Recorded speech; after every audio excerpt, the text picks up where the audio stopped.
Hey, how you doing? This is Dan from Long Island, New York. Just here to show you the pond that I've built. It's a redo from an old pond that was kind of lagging, not looking so well. It was time to rip it out. I was getting some leaks. The PVC liner I had was leaking. It also utilized one of those prefab liners underneath, and that was demolished as well. So it was time to rip everything out and start over. So basically what I did is watched a lot of YouTube videos.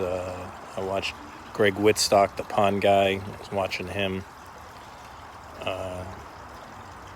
And because of him, this is what the pond looks like as opposed to what it looked like before.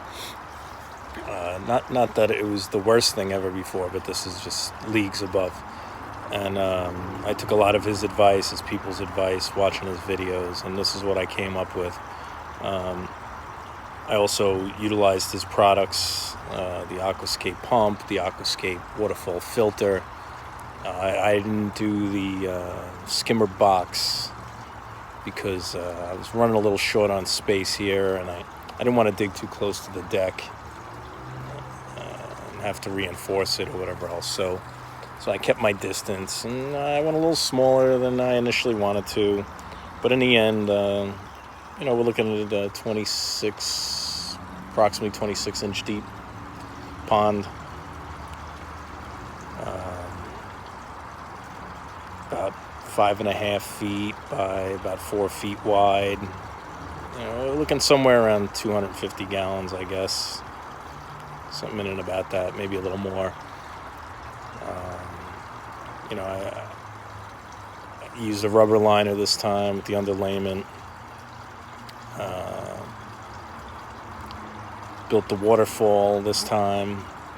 Built it in nice, foamed it up.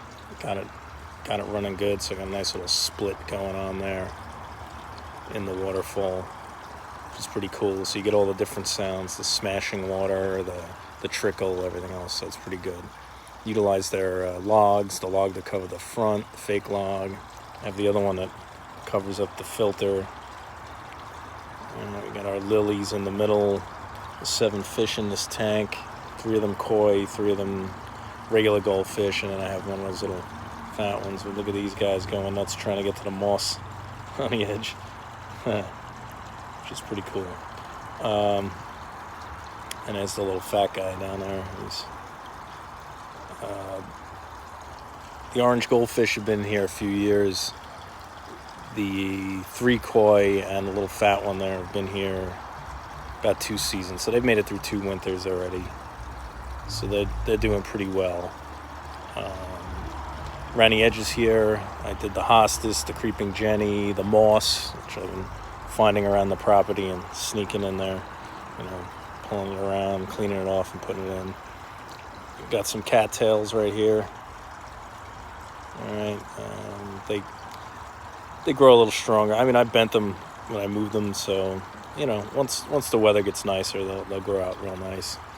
And over here, I have another type of grass. I have no idea what it is, but it yields some nice purple flowers once the summer comes. My lilies every year, they come up, they grow nice and strong, and they flower every year. I get a lot of sun.